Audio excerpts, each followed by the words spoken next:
Okay, this is Manmis, and now from economics, I will explain the chapter development. Now, let us know what do you mean by development. Development means quantitative as well as qualitative progress. Quantitative progress uh, means when there is economic growth, people income is increasing. Okay, and quality progress means progress in environmental, social, and demographic features. That means overall development.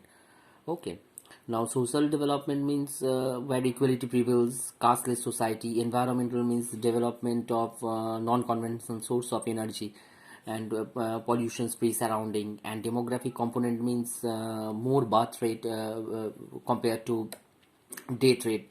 uh, okay, now these are the things that covered. So development is a huge concept, that means which includes quantitative as well as quality progress. That means both development from economic sphere also, and development from socials and health sphere also.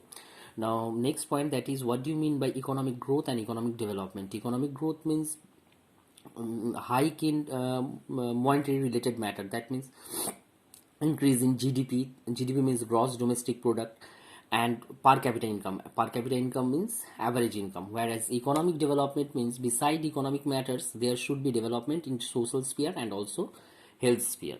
Okay. Now these are the thing we need to know from the chapters. Now next thing what we need to know is that what do you mean by development goal. Okay, what is development goal? Now why peoples have different development goals, and what do you mean by development goals? Development goals means a person desire or ability to grow in his or her career.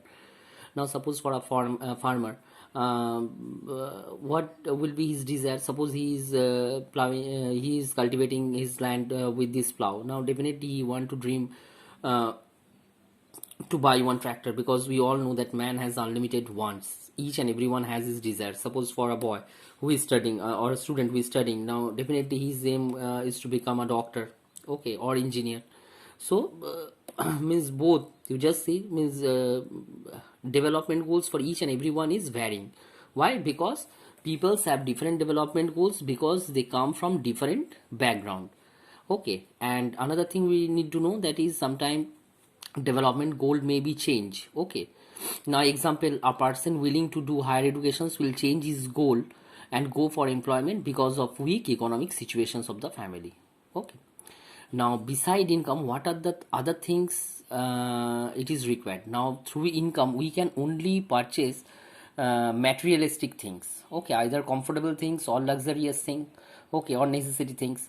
But we cannot purchase non-material things, that is things like respects, honors, all these things it is not possible for us to purchase. Okay, now next thing what we need to know is that is how we calculate, means how we compare development of different countries or nations. First thing, we try to calculate through national income. Now national income means total income of all the citizens in a country. Okay. Now we add the incomes, and then we compare it with the other countries. Next thing, we calculate through per capita income or average income. Okay, per capita income or average income means total income of the country or total populations. But through these things we cannot judge the proper distributions of income. Okay, now World Bank has set certain criteria. For example, if the per capita income of a country is 12,616, then it is termed as rich countries, whereas countries whose per capita income or average income is less than 1035 is termed as a low income country. Now next point what we need to cover, that is parameter used to measure development on regional basis.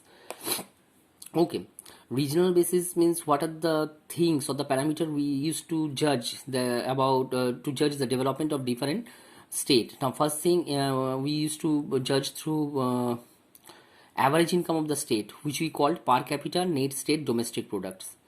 Okay, generally it is the per capita income of the state. Then infant mortality rate, and third one, that is the literacy level. Okay, now Kerala, the literacy level is very high, and even the infant mortality rate is very low, whereas the infant mortality rate is very much high in Bihar. This thing you need to know. Okay, now the another thing, human development reports, that is the one of the report published under United Nations development programs. Now what are the parameters they use? They use three things. First thing, about the living standard of the people, that is by calculating the average income, and then about then they tries to see the health status of that particular place. That means they try to judge the life expectancy of the people. And third, they try to see the literacy level. Now these three things they consider in order to calculate the development. Okay, now next thing we need to know about public facilities. Public facilities means, what do you mean by public facilities? Facilities provided by the government for the people, generally the basic amenities. Okay, under it, generally we can say that PDS is one types of public facilities. That means the rationing system.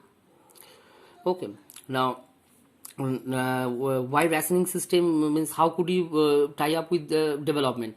Because if proper supply of food grains to the poor people in rural areas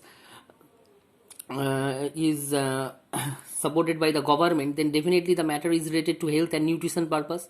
So it is, health is also one of the aspects of development. Now within this we have to know little bit about calculations of body mass index.